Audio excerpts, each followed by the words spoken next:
Ce matin-là, un groupe de curieux est à la recherche des reliques perdues de Saint-Quentin. Un récit rocambolesque vieux de 400 ans.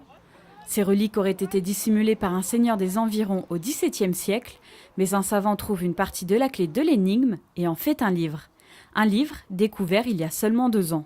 On sait maintenant, depuis peu de temps, qu'elles ont transité par ce territoire, qu'elles ont transité par la ferme de Buloyer, qu'elles ont transité par Port-Royal, qu'elles ont peut-être même transité par la chapelle qui se trouvait près de l'étang. Et c'est un petit peu pour essayer de sortir cette histoire de l'oubli. Un parcours organisé autour de l'histoire locale entre l'étang de Saint-Quentin et le hameau de Buloyer. Je m'intéresse pas mal à Versailles et ça me permet comme ça de compléter un petit peu tout ce que je connais sur Versailles.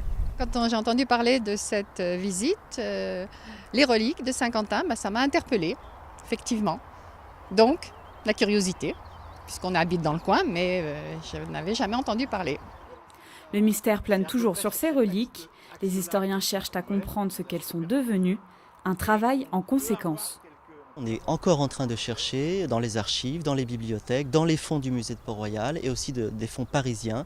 On est toujours en train de chercher à compléter l'enquête. On continue à chercher, on ne désespère pas de trouver la localisation exacte de la deuxième chapelle, de trouver encore un certain nombre de réponses qui restent en suspens.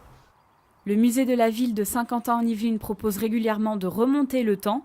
Une balade à vélo à la découverte de l'ancien réseau d'étangs et rigoles du Roi Soleil est d'ailleurs organisée le 5 juillet.